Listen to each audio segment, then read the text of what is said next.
Squarians, how are you all?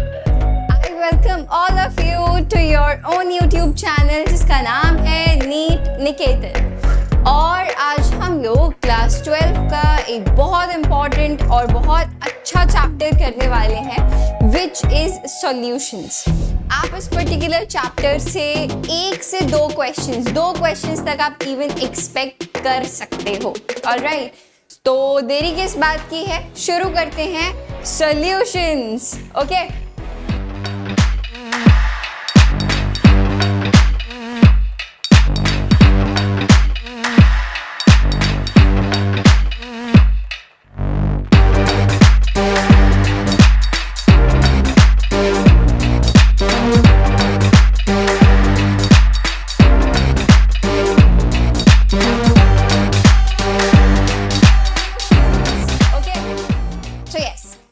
Already know बच्चा लोग कि जो कोई सॉल्यूशन होता है it is a homogeneous mixture, right. अगर हम बात करें एयर की, किसकी, हवा की, तो बच्चे it is a homogeneous mixture of different types of gases, nitrogen है, ऑक्सीजन है, राइट।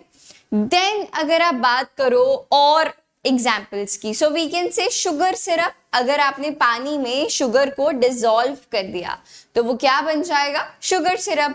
और इसका बहुत अच्छा सा एग्जाम्पल सॉल्यूशन, जो आप नींबू पानी पीते हो, it is actually a solution, alright. या फिर अगर आपने वाटर में अल्कोहल को मिक्स कर दिया, it is also a solution. इसके अलावा बच्चा लोग जो हमारे अलॉयज होते हैं वो भी सॉल्यूशन है।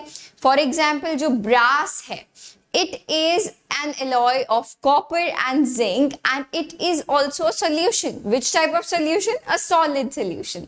तो अभी हम इसकी फर्दर क्लासिफिकेशन में डील करते हैं, जो कि आपको एक एनसीईआरटी में भी ना आप लोगों को ऑलरेडी एक टेबल गिवन है, प्लीज रेफर टू इट। एक सिमिलर काइंड ऑफ टेबल मैंने भी यहाँ पे आपके लिए बना के रखा है, वो भी आपके लिए बहुत यूजफुल है। सो यू कैन सी हियर, इस पर्टिकुलर चैप्टर को हमने इन सभी पार्ट्स में डिवाइड कर दिया है, जिसमें एक्चुअली अभी हम सबसे पहले देखेंगे टाइप्स ऑफ सॉल्यूशंस, क्योंकि बहुत छोटा सा टॉपिक है। और उसके बाद हम आएंगे expressing the concentration of solutions, ठीक है। ये हमने class 11 some basic concepts of chemistry में भी किया है, ओके। तो बिल्कुल एग्जैक्टली वही हम करने वाले हैं यहाँ पे। और फिर फर्दर आप देख सकते हो सॉल्युबिलिटी, यानी कि Henry's law, Raoult's law, ideal and non ideal solutions, azeotropic mixture, van Hoff factor and at the end colligative properties.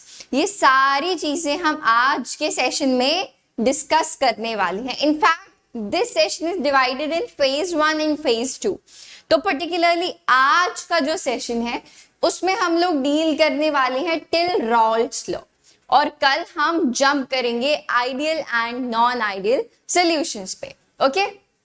तो चलिए देखते हैं आगे टाइप्स ऑफ सॉल्यूशंस। बड़ा छोटा सा प्यारा सा यहाँ पे आपको एक टेबल गिवन है, आप चाहें तो इसका स्क्रीनशॉट ले सकते हैं। अभी देखो, सॉल्यूशन है मैम, एक सॉल्वेंट होगा, एक सॉल्यूट होगा। बड़ी सिंपल सी बात है, जो ज्यादा मात्रा में प्रेजेंट होता है मैम वो सॉल्वेंट होता है, जो जनरली कम अमाउंट में प्रेजेंट होता है वो सॉल्वेंट होता है। सो सॉल्यूट है यहाँ पे गैस, लिक्विड, सॉलिड, आप देख सकते हो सॉल्यूट सेक्शन में एंड सॉल्वेंट सेक्शन। तो जो भी एक्चुअली हमारा सॉल्वेंट रहता है ना, जो ज्यादा अमाउंट में प्रेजेंट है, उसके नाम पे आप बोलते हो यार कि वो वैसा सॉल्यूशन है। जैसे कि यहाँ पे क्या है, गैस इन गैस, तो these three are actually gaseous solutions। क्यों? क्योंकि यहाँ पे सॉल्वेंट कौन है, गैस है। तो चाहे आप मिक्सचर ऑफ गैसेस की बात करो तो ये भी कैसे सॉल्यूशन है, gaseous solution. Water vapours in air, gaseous solution. Sublimation of a solid into a gas, और यू कैन से स्मोक, ये क्या है, गैसियस सॉल्यूशन। सही है। सिमिलरली बच्चे लोग, जहां पे आपका लिक्विड जो है वो सॉल्वेंट है वो लिक्विड सॉल्यूशंस, और जहां पे सॉलिड जो है वो सॉल्वेंट है वो सॉलिड सॉल्यूशंस। तो आप यहाँ पे देख सकते हो आपको सारे एग्जांपल्स गिवन हैं। इसमें से जो एक सबसे इंपॉर्टेंट मुझे लगता है that is gas in liquid which is CO2 in dissolved water, जो हम लोग हमारे सॉफ्ट ड्रिंक्स पीते हैं, these are nothing but gas in liquid, right. कि जो आप से थम्स अप पीते हो या पेप्सी या कोक पीते हो, उसमें क्या होता है बच्चे, कार्बन डाइऑक्साइड एक्चुअली डिसॉल्व होती है, इसीलिए तो आप जैसे ही उसको ओपन करते हो इसे फिज निकलती है बाहर। Okay, so it is actually gas in liquid. इससे रिलेटेड अभी हम हेनरीज लॉ में भी डील करने वाले हैं।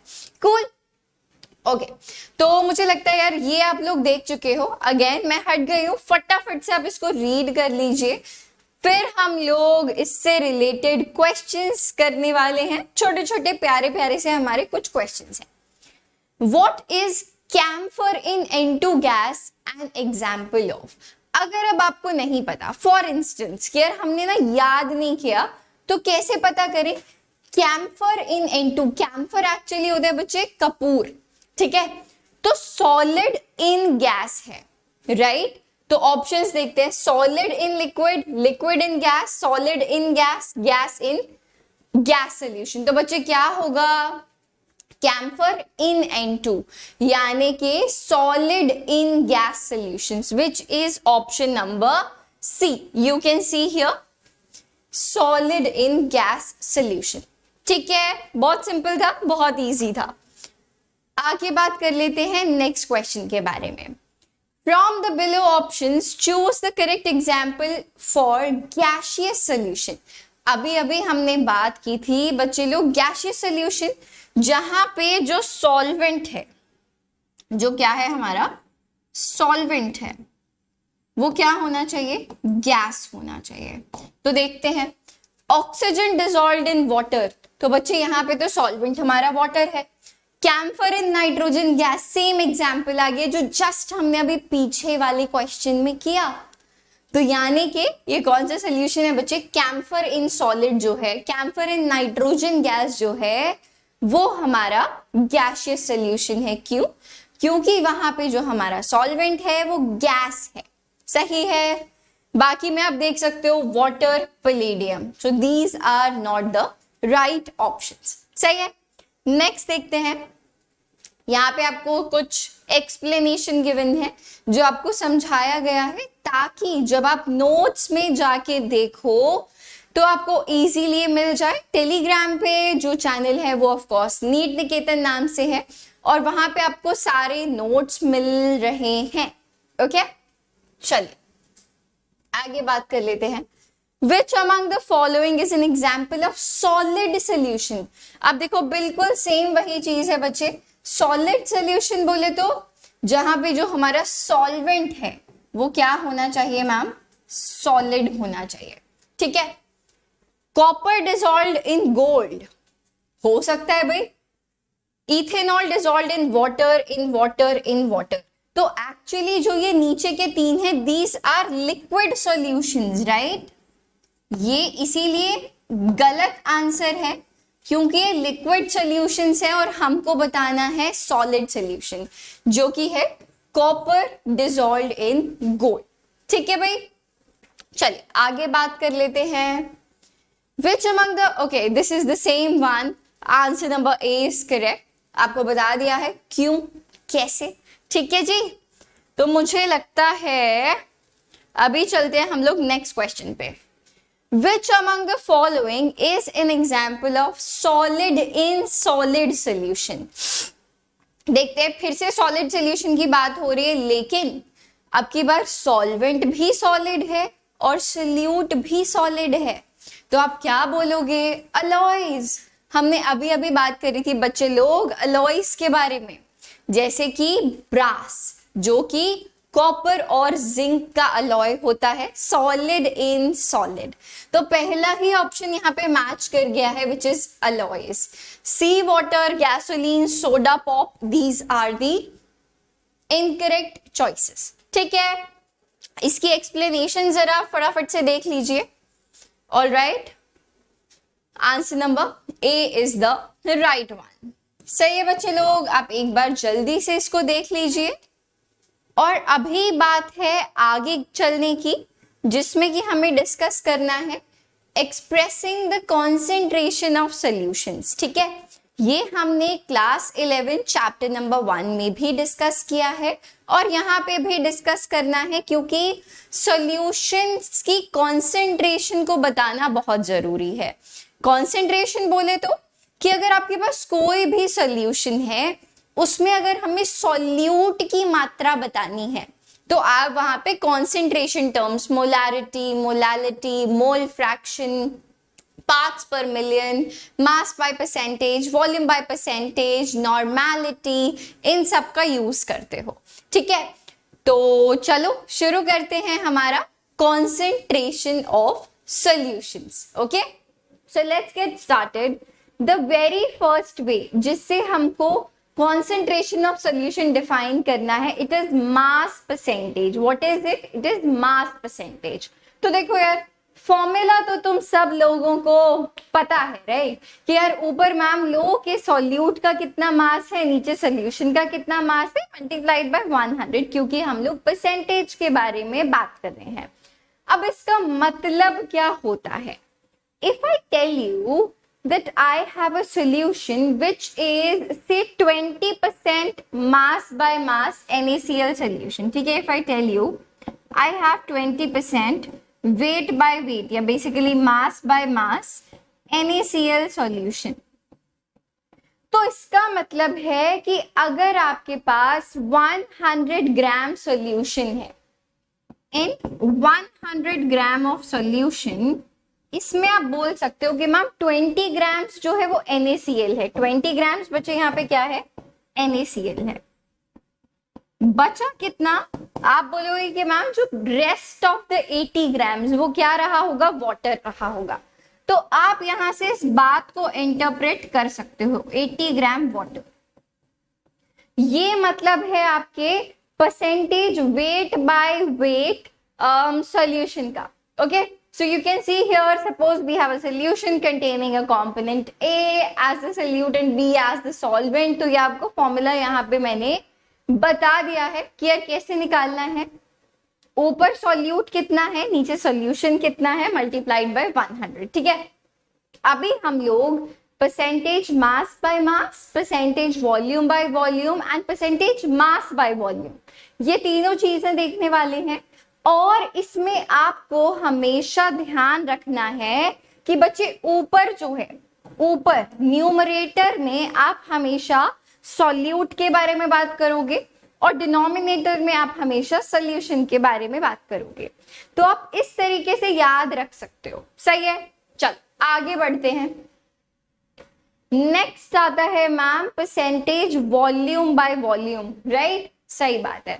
तो देखो कि अगर मैंने कहा कि आपके पास अब की बार से 10% volume by volume, 10% volume by volume आपके पास अल्कोहल सॉल्यूशन है या फिर से ethanol solution, more specifically if I tell you you have 10% volume by volume ethanol solution, तो आप यहाँ से क्या इंटरप्रेट करोगे? देखो बड़ी मजेदार बात यहाँ पे निकल के आती है और वो क्या है, आप यहाँ पे बोलोगे कि मैम 10 ml, अगर मैं 100 ml सॉल्यूशन के बारे में बात कर रही हूँ तो आप बोलोगे कि मैम इस 100 ml में से जो 10 ml है वो क्या है, इथेनॉल है, 10 ml इथेनॉल है। तो क्या आप ये बोल सकते हो that rest of the 90 ml is your solvent? क्या आप ये बात हमेशा बोल सकते हो? माइट बी पॉसिबल कि अगर आपका जो सॉल्वेंट है वो वाटर है, राइट, तो ये सिचुएशन वैलिड हो सकती है, बट ये हमेशा वैलिड नहीं होता है, because it depends on the density of the solvent as well ना, है ना। आपको पता है कि डेंसिटी क्या होती है, मास अपॉन वॉल्यूम। तो बच्चे यहाँ से जो वॉल्यूम है, वॉल्यूम यहाँ से निकल के आ जाएगी मास ओवर डेंसिटी, सही है। तो वॉल्यूम डेंसिटी पे जो है वो डिपेंड करेगी, ठीक है। हमें पता है वाटर की जो डेंसिटी होती है इट इज 1 ग्राम पर ml, इसीलिए हम यहाँ पे शायद बोल पाएंगे कि यार ठीक है 90 ml यहाँ पे बाकी का पानी है, बट आप हर केस में अगर आपका सॉल्वेंट चेंज हो जाता है तो आप ये नहीं बोल सकते हो कि जो बाकी का 90 ml है वो क्या है, सॉल्वेंट है। तो आप क्या बोलोगे, 10 ml of ethanol in 100 ml solution, in 100 ml solution, कि टोटल तो 100 ml है, उस 100 में से फॉर श्योर 10 ml जो है वो अल्कोहल है और जो बाकी है वो क्या है, सॉल्वेंट है हमारा, ठीक है। दैट्स व्हाट यू कैन से। सिमिलर फॉर्मूला है कि आप यहाँ पे वॉल्यूम ऑफ कंपोनेंट ए लोगे जो कि है आपका सॉल्यूट, ए यहाँ पे क्या है आपका सॉल्यूट है, ठीक है। Then volume of the solution multiplied by 100, that's what you can say, ठीक है। For example, if a solution of NaCl in water is said to be 10% by volume, then you can say that 100 ml solution contains 10 ml of NaCl. Okay? चलो जी आगे बढ़ते हैं। Next आता है mass by volume percentage. Similarly उसी तरीके से आप बोल सकते हो mass of the solute divided by total volume of the solution multiplied by 100. This is the very basic meaning of your mass by volume percentage. सही है, आगे बढ़ते हैं, जल्दी जल्दी से डिस्कस करते हैं। नेक्स्ट वी हैव पार्ट्स पर मिलियन। मिलियन क्या होता है बच्चे, 10⁻⁶। अब देखो, अगर मैंने आपसे कहा कि मेरे पास एक से 5 ppm सॉल्यूशन है, ठीक है, 5 ppm सॉल्यूशन है, इसका क्या मतलब हो ये समझना ज्यादा जरूरी है। यानी कि अगर आपके पास 10⁻⁶ ग्राम्स सॉल्यूशन है, इन 10⁻⁶ ग्राम्स ऑफ सॉल्यूशन, आप क्या बोल सकते हो कि इसमें से 5 ग्राम जो है वो आपका सॉल्वेंट है, सॉल्यूट है, सॉरी क्या है बच्चे, सॉल्यूट। 5 ग्राम यहाँ पे सॉल्यूट है। ये आप यहां से इंटरप्रेट कर सकते हो कि 10⁻⁶ पार्ट्स में अगर आपने अपने सॉल्यूशन को 1 मिलियन पार्ट्स में बांट दिया तो उसमें से जो 5 पार्ट्स हैं वो आपके सॉल्यूट के हैं। ये बड़ा सिंपल सा मतलब है हमारे पार्ट्स पर मिलियन का। जब हम परसेंटेज के साथ डील कर रहे थे, mass by mass percentage, volume by volume percentage, mass by volume percentage, तब हम किससे मल्टीप्लाई कर रहे थे, 100 से। अभी हम लोग किसके साथ डील कर रहे हैं भाई, मिलियन, तो आप किससे मल्टीप्लाई करोगे, 10⁻⁶ से। Very easy, right. So mass of A, again A is your solute. Numerator में आप हमेशा अपनी सॉल्यूट के बारे में बात करते हो, ठीक है। Total mass of the solution multiplied bye 10⁻⁶। आप एक बार ही देख लीजिए स्क्रीन पे जो भी लिखा है, सही बात है। बहुत इजी तरीके से, फटाफट तरीके से हम सब कुछ रिवाइज कर रहे हैं, फिर हम लोग अभी क्वेश्चंस पे जंप करेंगे, ठीक है। आगे देखते हैं, molarity. Now this is my favourite, molarity. Molarity पे बेस्ड सबसे ज्यादा क्वेश्चंस ना एक्चुअली हमसे पूछे जाते हैं, ठीक है। अब मैं आपको मोलैरिटी के लिए कोई फॉर्मूला नहीं बताने वाली हूं, आपको कोई जरूरत नहीं है किसी भी प्रकार का कोई फॉर्मूला याद करने की, क्योंकि आपके पास like you already have plenty of फॉर्मूले, right. So I don't want that confusion कि मैम इस फॉर्मूले में 1000 ऊपर नीचे था, ऊपर था या नीचे था, क्या था 1000 के साथ सीन, 100 था, 1000 था, न्यूमरेटर में था, डिनोमिनेटर में था, आप इसी माया जाल में फंसे रह जाओगे, ठीक है। तो बेटर है कि समझा जाए जो टर्म हमको गिवन है एक्चुअली में उसका मतलब क्या है। तो बच्चे मोलैरिटी, मोलैरिटी का बहुत सिंपल फंडा है कि मेरे पास 1 लीटर सॉल्यूशन है, 1 लीटर, ठीक है, जिसमें आप कोक पीते हो ना, इमेजिन दैट बॉटल, ठीक है भाई, imagine that bottle of 1 litre.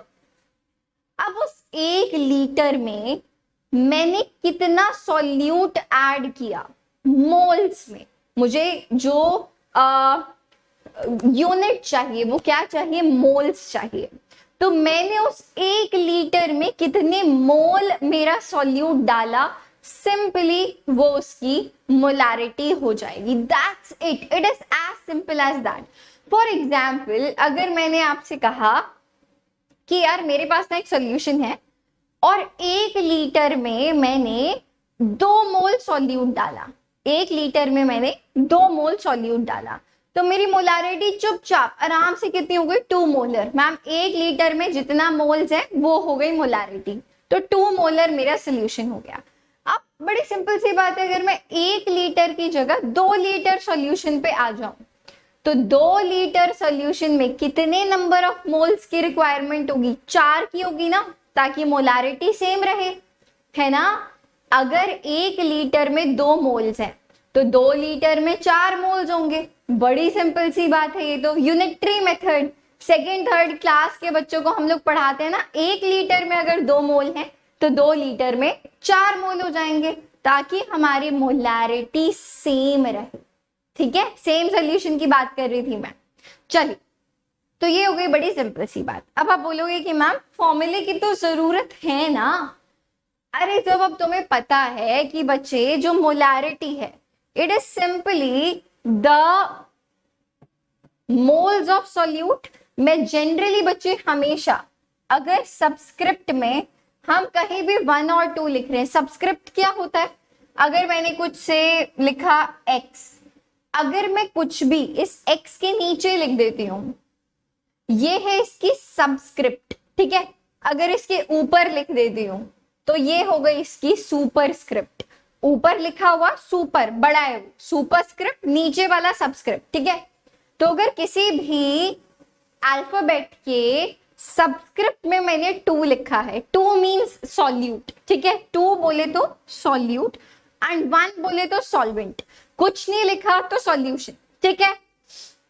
तो हमेशा याद रखो molarity is N2/V, number of moles of solute divided by volume of solution. अब वॉल्यूम ऑफ सॉल्यूशन के साथ एक सीन है कि मैम ये ना लीटर्स में प्रेजेंट होनी चाहिए, मुझे ये क्वांटिटी लीटर्स यूनिट में डालनी है हमेशा। अब देखो तुम लोग 12वीं क्लास के बच्चे हो, right. I am expecting this from you कि आपको पता है 1 लीटर में कितने मिलीलीटर होते हैं, है ना। ये सब कुछ तुमको आता है, ठीक है, इसमें कोई परेशानी वाली बात होनी ही नहीं चाहिए। ml को लीटर में कन्वर्ट करना तुम्हारे बाएं हाथ का खेल है। नंबर ऑफ मोल्स कैसे निकालने हैं ये तुमको बताया हुआ है, बड़ा प्यारा सा छोटा सा एक ही formula, given mass divided by molecular mass. जब तुम मोल्स एज इट इज निकाल सकते हो, तुम वॉल्यूम को लीटर्स में निकाल सकते हो, तो क्या फॉर्मूला याद करने की जरूरत रह गई, कुछ फॉर्मूला याद करने की जरूरत नहीं रही, सही है। तुम्हें ऑटोमेटिकली पिछले सेशन में बताया जा चुका है। नंबर ऑफ मोल्स बोले तो गिवन मास, जिसको हम लोग W से डिनोट करते हैं, डिवाइडेड बाय मॉलिक्यूलर मास, जिसको हम लोग कैपिटल M से डिनोट करते हैं। तो यहाँ पे आपने निकाले नंबर ऑफ मोल्स, नीचे निकाली वॉल्यूम ऑफ सॉल्यूशन लीटर्स में, बस खत्म, कोई 1000 का सीन नहीं है, सही है। तो this is the easiest way, और मैं आपको यही सजेस्ट करूंगी, ऑलरेडी आपके पास बहुत सारी चीजें हैं याद करने को, जहां पे भी आप चीजें समझ सकते हो, हमेशा समझ के चीजें करो, बहुत मजा आएगा एंड सारे क्वेश्चंस बड़े प्यार से बड़े आराम से सॉल्व कर पाओगे, सही है। चल जी, मुझे लगता है अभी तक इसमें कोई डाउट कोई परेशानी नहीं रही होगी। नेक्स्ट आता है मोलैलिटी। मोलैरिटी हमने इससे पहले किया था, जिसको हम कैपिटल M से डिनोट करते हैं। Molarity is capital M, molality is small m, ठीक है। अब आप बोलोगे कि मैम मोलैलिटी क्या होता है, तो बच्चे अगर आपके पास अब की बार जो सॉल्वेंट है, प्लीज मेक श्योर कि मोलालिटी में हम लोग सॉल्वेंट के साथ डील करते हैं, एंड दैट टू वो सॉल्वेंट किस यूनिट में प्रेजेंट होना चाहिए, किलोग्राम्स में। जैसे पिछली बार मैंने कहा था मोलारिटी में कि वॉल्यूम होनी चाहिए लीटर्स में, सिमिलरली उसी तरीके से मैं कह रही हूं कि यहाँ पे जो मेरा मास ऑफ सॉल्वेंट है it must be present in KGs, किस यूनिट में प्रेजेंट होना चाहिए, किलोग्राम्स में। अब ग्राम्स, अगर कोई चीज फॉर इंस्टेंस आपको मैंने ग्राम्स में गिवन है, तो आप उसको किलोग्राम्स में चेंज करना जानते हो कि नहीं जानते हो राइट। चलो, सो यस, मोलालिटी सिंपली कितने मोल्स प्रेजेंट हैं इन 1 kg ऑफ सॉल्वेंट ओनली, कि अगर आपने 1 kg सिर्फ पानी लिया, you have 1 kg of water, ठीक है, अब आप उसमें कितना सॉल्यूट ऐड कर रहे हो, it becomes your molality. Very simple, very easy, ठीक है। मोलारिटी क्या था कि जो आपके पास सॉल्यूशन है, पूरा सॉल्यूशन है, उसमें कितने नंबर ऑफ मोल्स प्रेजेंट है। यहां पे आप बात कर रहे हो कि जो आपका सॉल्वेंट है और उस सॉल्वेंट को आपने केजीज में लिया है, तो उसमें आप कितने नंबर ऑफ मोल्स डाल रहे हैं, ठीक है। So it is moles of solute divided by mass of solvent in KGs. Again number of moles निकालने आप जानते हो, ग्राम्स टू किलोग्राम्स आप चेंज करना जानते हो, तो कोई 1000 ऊपर नीचे की हमें जरूरत बिल्कुल भी नहीं है, चाहिए। बाकी जानेंगे क्वेश्चंस के दौरान कि इसको कैसे करना है, ठीक है। नॉर्मैलिटी, अब देखो यार, नॉर्मैलिटी क्या होता है, यहां पे पिक्चर में आता है equivalent weight and number of equivalents, right. तो देखो, weight divided by equivalent weight, this is simply number of equivalents, right। तो आप इसको एक तरीके से लिख सकते हो, नंबर ऑफ इक्विवेलेंट्स। जिस तरीके से आप देखो नंबर ऑफ मोल्स निकालते हो, नंबर ऑफ मोल्स क्या होता है, given mass divided by molecular मास। लेकिन हमें अगर नंबर ऑफ इक्विवेलेंट्स निकालने हैं तो आप बोलोगे given mass divided by equivalent mass, ठीक है। तो आप इसको बोल सकते हो number of equivalence, number of equivalence divided by volume of solution, volume of solution किसमें, अगेन लीटर्स में।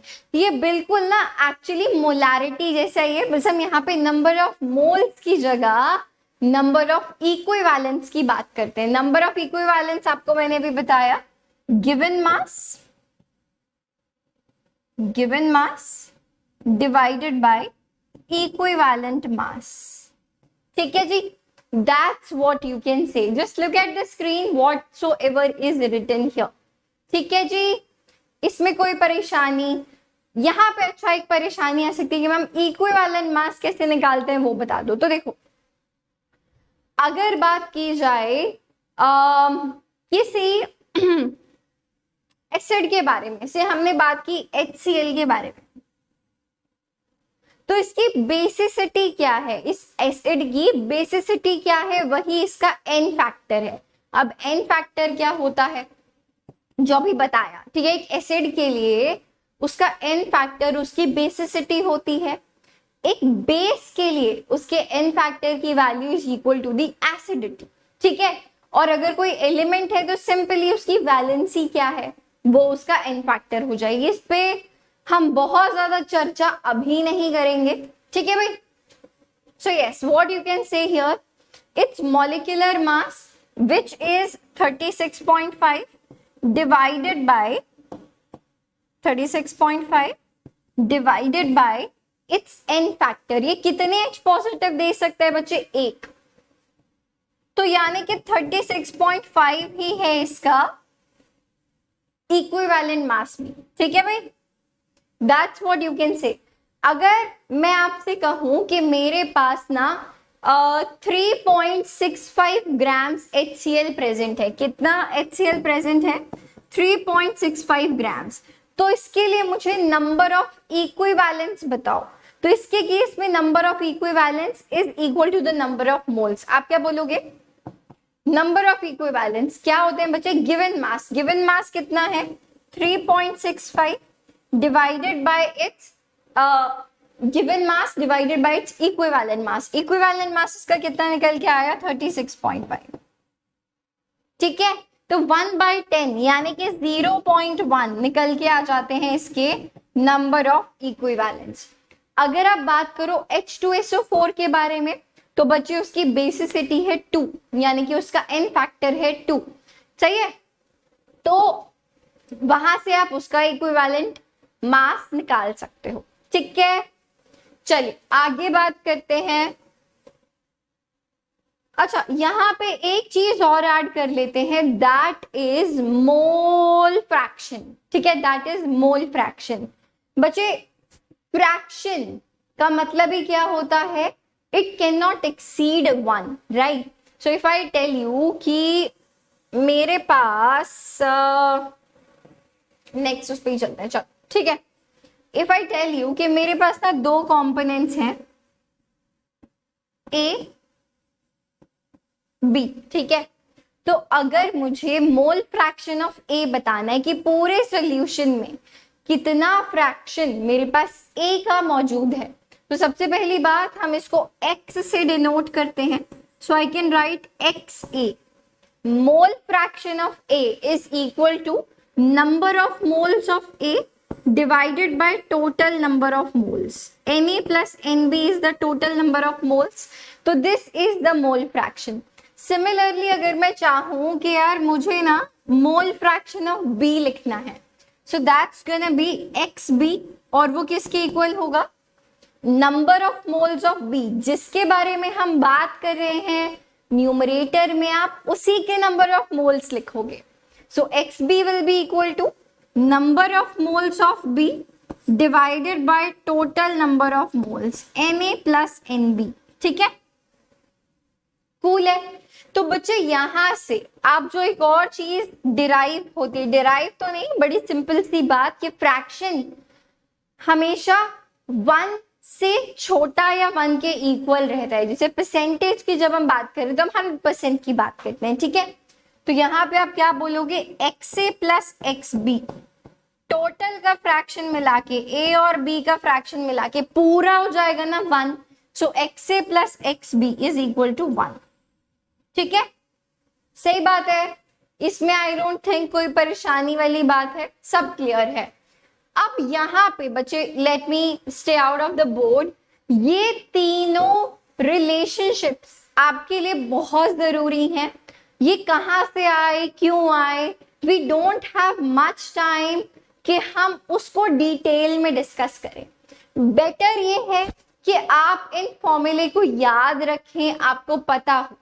जब हम पूरे कोर्स की बात करेंगे तब आपको फॉर श्योर बताया जाएगा कि ये सारे फॉर्मूले कैसे निकल के आए हैं, बट अभी के लिए आपको इनको याद करना पड़ेगा। You have to learn them.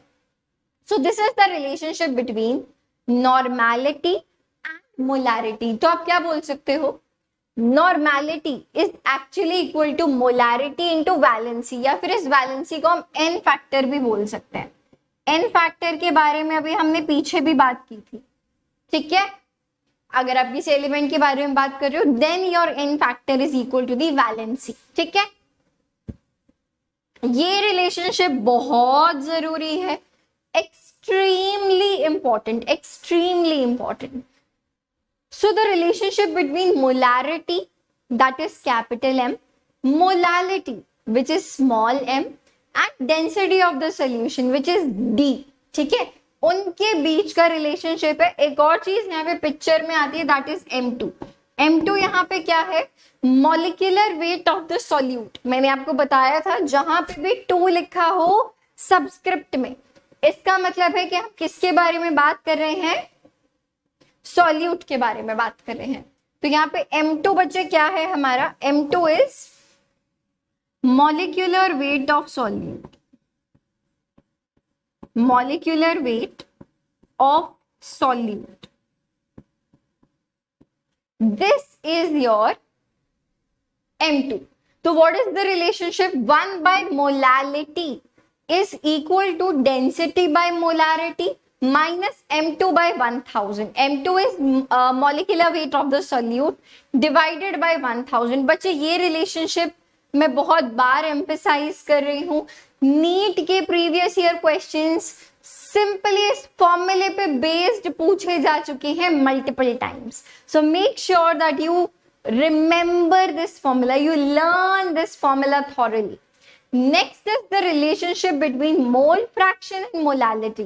So this is molality is equal to x2 by x1, mole fraction of solute divided by mole fraction of solvent into 1000 divided by m2. m2 is again molecular weight of the solute. यहाँ पे बच्चे अगर आपको x2 की value पता है तो आप बोल सकते हो कि ma'am you already know. What do you know? कि ma'am x1 plus x2 is equal to 1. तो अगर हमें x2 की वैल्यू पता है तो यहां से आप क्या बोल सकते हो, x1 is equal to 1 minus x2. आप यहाँ पे इसको ऐसे सब्स्टिट्यूट कर सकते हो. Please take the screenshot of this screen, it is actually important for you. सही है, चलिए आगे बात करते हैं. और अभी हमें डील करना है क्वेश्चंस के साथ, ठीक है. जब हमारा चैप्टर फिनिश हो जाएगा तो हम सब कुछ अभी तक हमने जो भी पढ़ा है उस पे बेस्ड और क्वेश्चंस भी करेंगे, ठीक है. तो वैसे मत सोचना कि कुछ टॉपिक्स अगर रह गए हैं तो वो हम नहीं करेंगे, ऐसा कुछ. हम उन पे बेस्ड भी क्वेश्चन सॉल्व करने वाले हैं. Just give me a moment please. Yes, alright. 9.8 grams of H2SO4 is present in 2 liters of a solution. The molarity of the solution is, simply अभी देखो हमसे क्या पूछा गया है, molarity. मोलैरिटी क्या बताया है ma'am, number of moles of solute divided by volume of solution in litres, ठीक है. This is the formula, this is the basic meaning जो हमको पता है. नंबर ऑफ मोल्स आप कैसे निकाल सकते हो, given mass divided by molecular mass. Given मास है 9.8 ग्राम्स, H2SO4 का मॉलिक्यूलर वेट वैसे ही याद होता है आप सबको 98 ग्राम्स. तो 9.8 डिवाइडेड बाय 98, 0.1 आ गया, वैसे ही पता चल गया. 9.8 divided by 98 over volume of solution in litres already आपको गिवन है 2. ये देखो बस आ गया आपका आंसर, ठीक है. 9.8 divided by 98, 0.1 divided by 2, answer क्या आया 0.05. एग्जैक्टली यही चीज करी थी हमने. मैंने इसीलिए आपके लिए एग्जैक्ट सॉल्यूशंस जहां पे एग्जैक्टली लिखा हुआ भी है कि जब आप बाद में सिर्फ अपने नोट्स को स्क्रॉल करोगे ना तो आपको समझ में आ जाएगा, ठीक है बच्चे. So here the answer is 0.05 molar, ठीक है. The correct option is option number B. बड़ा simple to the point question था.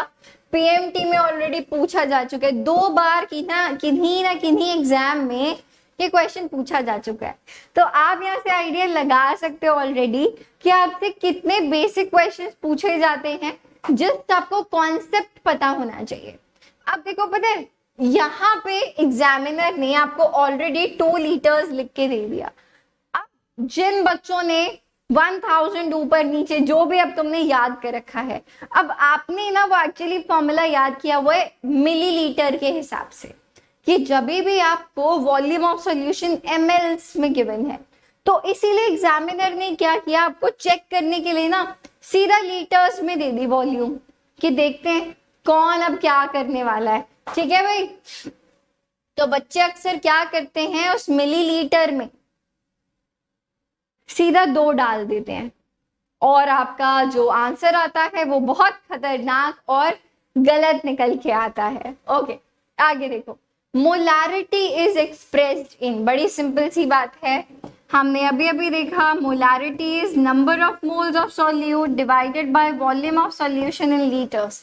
मोल्स को आप किस यूनिट में रिप्रेजेंट करते हो मैम, मोल्स में ही रिप्रेजेंट करते हैं. वॉल्यूम ऑफ सॉल्यूशन हमेशा हर बार बताया जा रहा है कि लीटर्स में लेनी है. तो क्या हुई यूनिट मोलारिटी की, मोल्स पर लीटर, ग्राम पर litre, moles per litre, litre पर मोल या मोल्स पर 1000 ग्राम्स. तो यहाँ पे the correct answer is moles per litre. आप देखो 2 बार ये क्वेश्चन कहीं ना कहीं पूछा जा चुका है, इतना बेसिक क्वेश्चन. तो अगर हम लोग ये भी गलत कर रहे हैं तो हमारी नाव थोड़ी मुश्किल में है और हमें बहुत ज्यादा अपने ऊपर वर्क करने की जरूरत है, ठीक है भाई.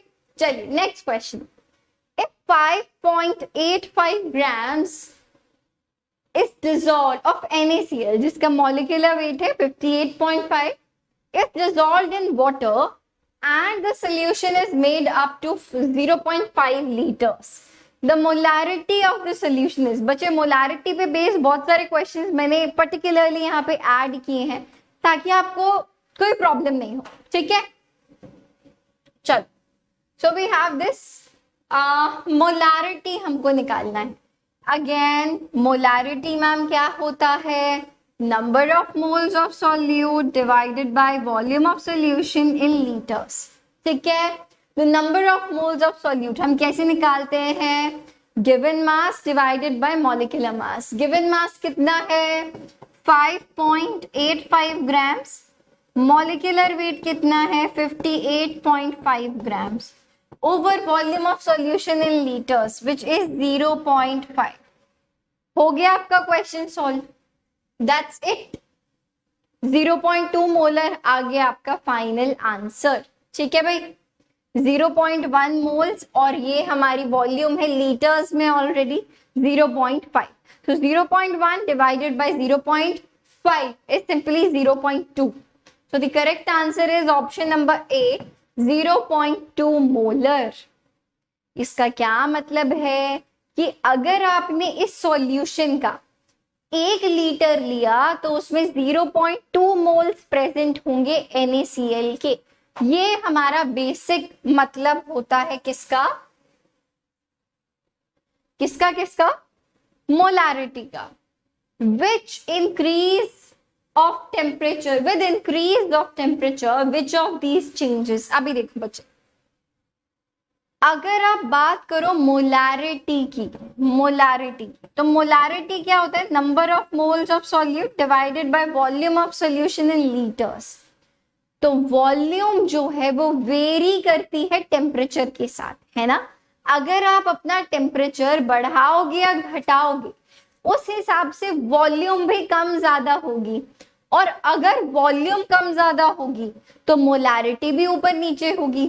तो इस बात का ध्यान रखना कि जो हमारी मोलारिटी है वो डिपेंड करती है टेम्परेचर पे।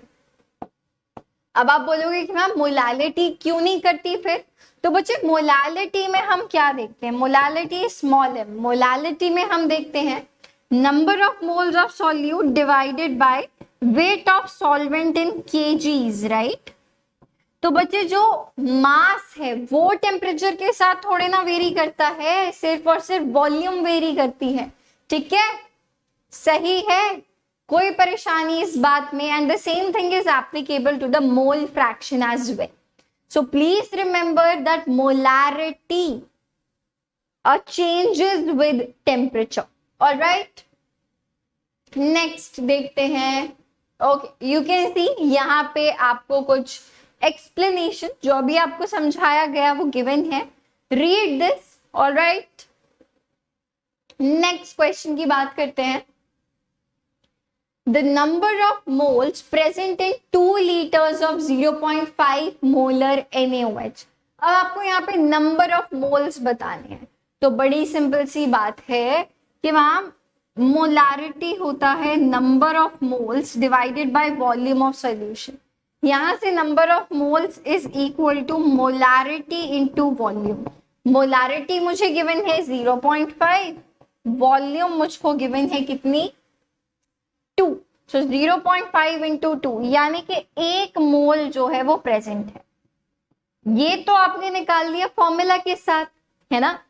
अब देखो इसका बेसिकली क्या मतलब है, अगर 2 लीटर में 0.5 मोल्स है तो 1 लीटर में 1 मोल आएगा, 1 लीटर में 1 मोल आएगा। तो आपका आंसर सिंपली हो गया ऑप्शन नंबर सी 1। जैसे अभी हमने सॉल्व किया, दोनों तरीकों से आप सॉल्व कर सकते हैं, कोई परेशानी कोई दिक्कत वाली बात नहीं है। आगे बात करते हैं नेक्स्ट क्वेश्चन के बारे में। Molecular weight of urea is 60।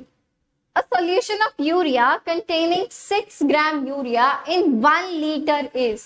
Molarity अपने को बतानी है मैम, मोलारिटी क्या होता है। अब देखो ऑलरेडी उसने आपसे पूछा है कि आपने 1 लीटर में मिलाया है, तो जितने भी मोल्स आप 1 लीटर में मिलाते हो वही तो उसकी मोलारिटी हुई, ठीक है। तो यहाँ पे सिंपली आपको मोलारिटी आप कह सकते हो किसके इक्वल है, नंबर ऑफ मोल्स के इक्वल। सो नंबर ऑफ मोल्स आप कैसे निकालोगे, given mass 6 grams divided by molecular weight which is 60 grams, यानी कि 1/10 यानी कि 0.1 मोल। कितना हो गया, 0.1 मोलर। ठीक है, नंबर ऑफ मोल्स के इक्वल।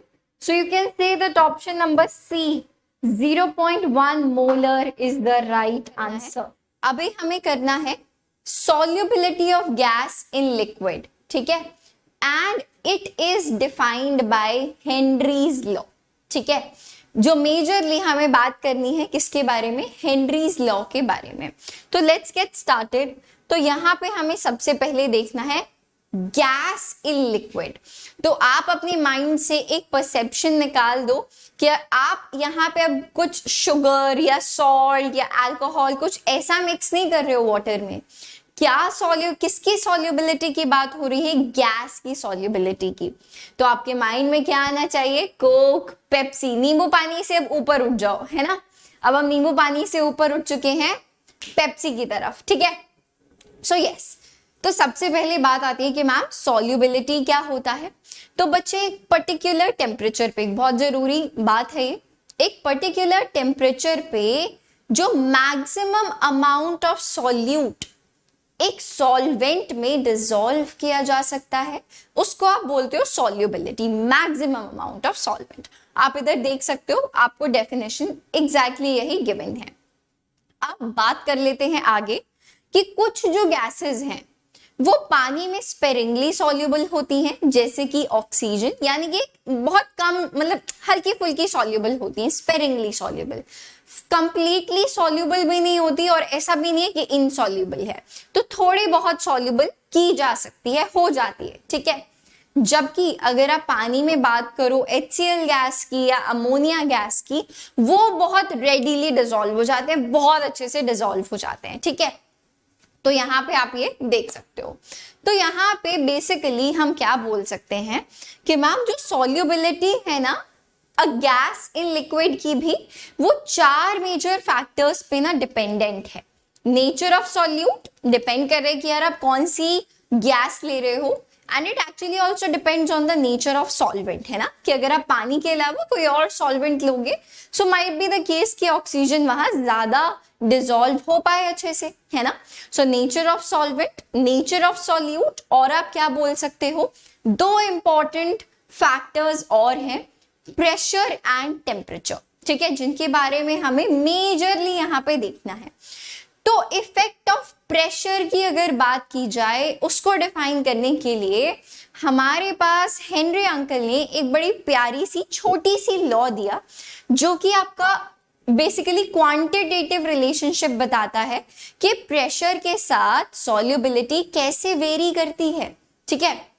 तो ऐसा देखा जाता है कि प्रेशर जैसे जैसे आप बढ़ाओगे, सॉल्युबिलिटी ऑफ गैस जो है वो बढ़ेगी। अब देखो यार, इसको ना आप ऐसे इमेजिन करो कि आपने ना यहाँ पे सपोज एक बीकर लिया हुआ है, ठीक है, और कुछ गैस है, बीकर है, बीकर में पानी है, उसमें गैस है, और अगर आप उस गैस के ऊपर और ज्यादा प्रेशर लगाओगे तो ऑटोमेटिकली जो गैसियस पार्टिकल्स हैं वो वाटर में, जो भी सॉल्वेंट है उसमें, और अच्छे से डिसॉल्व हो जाएगा, ठीक है। तो इस रिलेशनशिप को हेनरी अंकल ने क्वांटिटेटिव वे में एक इक्वेशन के वे में प्रेजेंट कर दिया, तो इसीलिए हेनरी अंकल इंपॉर्टेंट हो गए और हमारे सिलेबस में आ गए, सही है।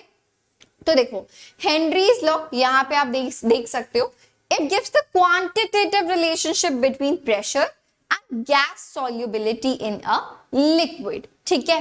देन ये क्या कहता है कि अगर आप एक पर्टिकुलर टेम्परेचर पे बात करो, एट अ कांस्टेंट टेम्परेचर, आप क्या कह सकते हो कि जो सॉल्युबिलिटी ऑफ गैस है, it is directly proportional to the partial pressure of the gas, ठीक है। जो भी उस गैस का पार्शियल प्रेशर है प्रेजेंट अबव द सॉल्यूशन, है ना, जो भी उस गैस का पार्शियल प्रेशर है उस पर डिपेंड करती है सॉल्युबिलिटी। जो अभी हमने बात किया प्रेशर सॉल्युबिलिटी, सेम वही केस। अब जो ये पार्शियल प्रेशर है ये डिपेंड करता है किस पे, मोल फ्रैक्शन ऑफ द गैस पे। एग्जैक्टली हम ऐसा भी नहीं बोल सकते कि सिर्फ मोल फ्रैक्शन पे ही डिपेंड करता है. Actually it depends on the amount of gas. ठीक है, तो अमाउंट ऑफ गैस दिखाने के लिए जो कॉन्सेंट्रेशन टर्म हम यहाँ पे यूज कर रहे हैं वो है मोल. ठीक है, इस बात की क्लैरिटी होना ज्यादा जरूरी है. सही है बच्चे लोग? So yes, the most general way of using Henry's law क्या है कि बच्चे जो partial pressure of the gas है above the solution is directly proportional to the mole fraction of the gas in the solution. कि solution में जो गैस है उसका mole fraction, amount of gas वहां पे कितना है, इस बात पे ही तो डिपेंड करेगा ना कि सॉल्युबिलिटी ज्यादा है कि कम है. अगर अमाउंट ऑफ गैस ज्यादा प्रेजेंट है तो ऑटोमेटिकली सॉल्युबिलिटी ज्यादा होगी. अमाउंट ऑफ गैस यानी कि अगर मोल फ्रैक्शन ऑफ गैस कम है तो सॉल्युबिलिटी कम होगी. ये बड़ी सिंपल सी बात है. तो इन्होंने यहाँ पे देखो बड़े आराम से प्यार से क्या बोला कि बच्चे लोग जो पार्शियल प्रेशर ऑफ गैस है, ठीक है, it is directly proportional to its mole fraction in the solution. सही है. जब आपने यहां से प्रोपोर्शनैलिटी साइन को हटाया तो प्रोपोर्शनैलिटी कांस्टेंट आ गया और आप बोल सकते हो P is equal to KH into X. ठीक है, so this is the basic quantitative relationship जिसके बारे में हम लोग बात कर रहे थे. So you can see here, यहाँ पे P क्या है, partial pressure of the gas, x क्या है, मोल फ्रैक्शन, और KH आपको पता है दिस इज हेनरीज कांस्टेंट. ठीक है, बिकॉज हेनरी अंकल ने लॉ दिया तो उन्होंने अपने नाम का एक कांस्टेंट वहां पे लगा दिया. अब जो ये हेनरीज कांस्टेंट है ये हर सॉल्वेंट के लिए डिफरेंट होता है. ओके, और आगे बात कर लेते हैं मैम इफेक्ट ऑफ टेम्परेचर. अभी देखो, अब ऐसा देखा जाता है कि सॉल्युबिलिटी इन गैस जो है वो टेम्परेचर के साथ डिक्रीज होती है, यानी कि टेम्परेचर के साथ घटती है. जबकि जब हम बात कर रहे थे सॉलिड इन लिक्विड की, अगर आप शुगर को पानी में डिसॉल्व कर रहे हो, करते गए सैचुरेटेड सोल्यूशन बन जाता है वो. फिर आप क्या करते हो, उसको गर्म कर देते हो सोल्यूशन को, तो आप उसमें और मिला पाते हो. तो सॉल्युबिलिटी सॉलिड इन लिक्विड के केस में टेम्परेचर के साथ बढ़ रही थी, परंतु यहाँ पे गैस इन लिक्विड के केस में यहाँ पे ये डिक्रीज हो रही है. सही है. So yes, gas solubility in liquids is found to be decreased with increase in temperature. अब अगर बात की जाए KH यानी ये हेनरीज कांस्टेंट की भी, तो वो टेम्परेचर से डायरेक्टली प्रोपोर्शनल रहता है. यानी कि अगर आप टेम्परेचर बढ़ाओगे तो KH यानी कि हेनरीज कांस्टेंट की भी वैल्यू बढ़ेगी. तो आप इन दोनों बातों से क्या चीज बोल सकते हो, आप बोल सकते हो कि मैम हेनरीज कांस्टेंट और सॉल्युबिलिटी जो है वो इनवर्सली प्रोपोर्शनल है. कैसे है मैम? वो इनवर्सली प्रोपोर्शनल है. क्यों? हेनरीज कांस्टेंट टेम्परेचर के साथ वेरी कर रहे हैं, डायरेक्टली प्रोपोर्शनल है, और टेम्परेचर और सॉल्युबिलिटी इनवर्सली प्रोपोर्शनल है. तो हेनरीज कांस्टेंट और सॉल्युबिलिटी भी क्या हुआ? इनवर्सली प्रोपोर्शनल हुआ. इसको इस तरीके से दिया जा सकता है. फॉर एग्जाम्पल आपको ना 2 KH के या 3 KH के वैल्यूज दे दिए कि गैस A के लिए KH ये है, B के लिए ये है, C के लिए ये है, और आपसे पूछा जाए कि इनका ना सॉल्युबिलिटी ऑर्डर बताओ, तो आपको पता होना चाहिए जिसका KH सबसे ज्यादा है वो गैस सबसे कम सॉल्युबल होने वाली है. ठीक है, इज इट ओके? ऑलराइट, तो ठीक है, मुझे लगता है ये आपको समझ में आ गया है. अब बात कर लेते हैं इस पे बेस्ड कुछ क्वेश्चंस के बारे में. The solubility of a gas in water depends on nature of the gas, yes. Temperature, definitely. Pressure of the gas, yes. All of the above, सभी चीजों पे डिपेंड करती है. ये बात हमने अभी अभी देख ली है. ठीक है, so here we can say that option number D here is the right answer. Okay, आगे बात कर लेते हैं. Okay, this is the answer.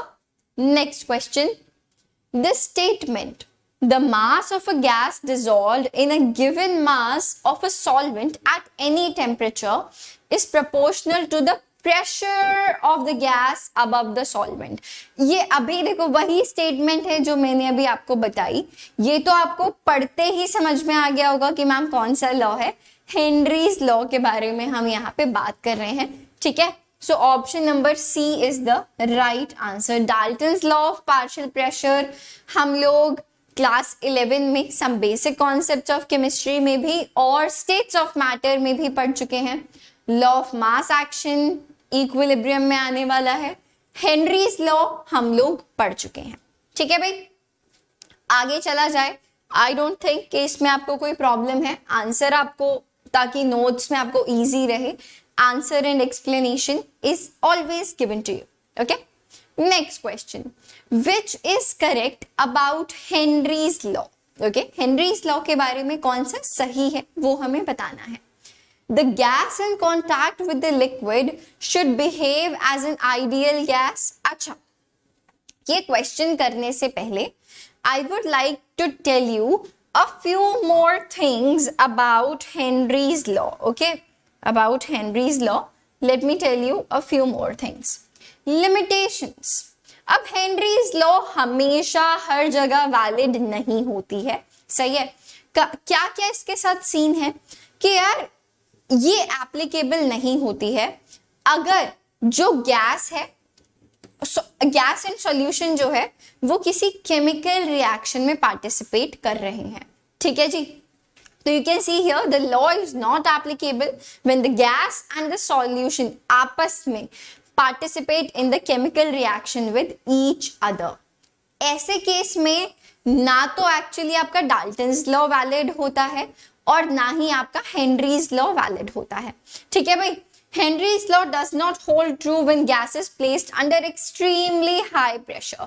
तो अगर आपने प्रेशर, हम कह तो रहे हैं कि भाई प्रेशर के साथ साथ जो सॉल्युबिलिटी ऑफ द गैस है वो इंक्रीज कर जाएगी, बट अगर आपने प्रेशर बहुत तेज कर दिया तो वहां पे हेनरी लॉ फेल हो जाते हैं। अब ऑब्वियस सी बात है यार, एक एक्सटेंट के बाद जो है सॉल्युबिलिटी उससे ज्यादा नहीं हो सकती है ना। तो आप क्या बोल सकते हो कि जब एक्सट्रीमली हाई प्रेशर है, ऐसे केस में Henry's law is not valid, ठीक है।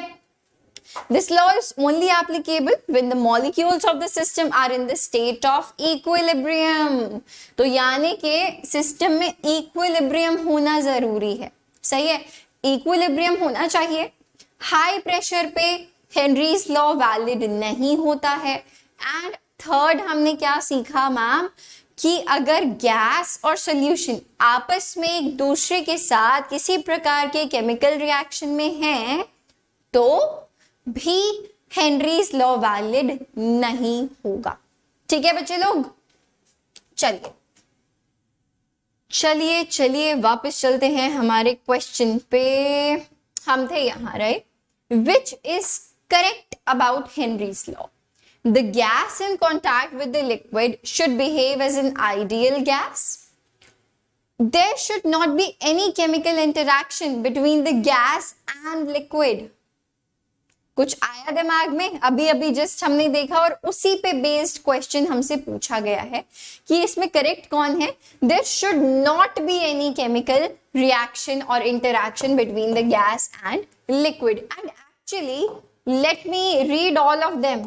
ये देखो, हमने सारे ऑप्शंस नहीं देखे भाई। The pressure applied should be high. No.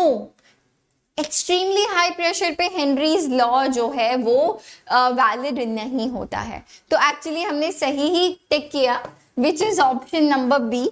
आप देख सकते हो यहाँ पे, ठीक है भाई। The option number B is the right answer. All right, all of these is not the right answer. Sometimes बच्चे कंफ्यूज हो जाते हैं इस तरीके की लैंग्वेज को देख के, बट हमने पढ़ाई की है, हमने सीखा है, तो प्लीज मेक श्योर कि आप चीजों को ध्यान से पढ़ें, ठीक है। एज आई ऑलवेज से, किसी भी एग्जाम को अटेम्प्ट करने का रूल नंबर 1 क्या होता है? टू रीड द क्वेश्चन, है ना। अगर आपने क्वेश्चन को ही गलत पढ़ा है तो आप डेफिनेटली ना उसका आंसर तो गलत ही देने वाले हो।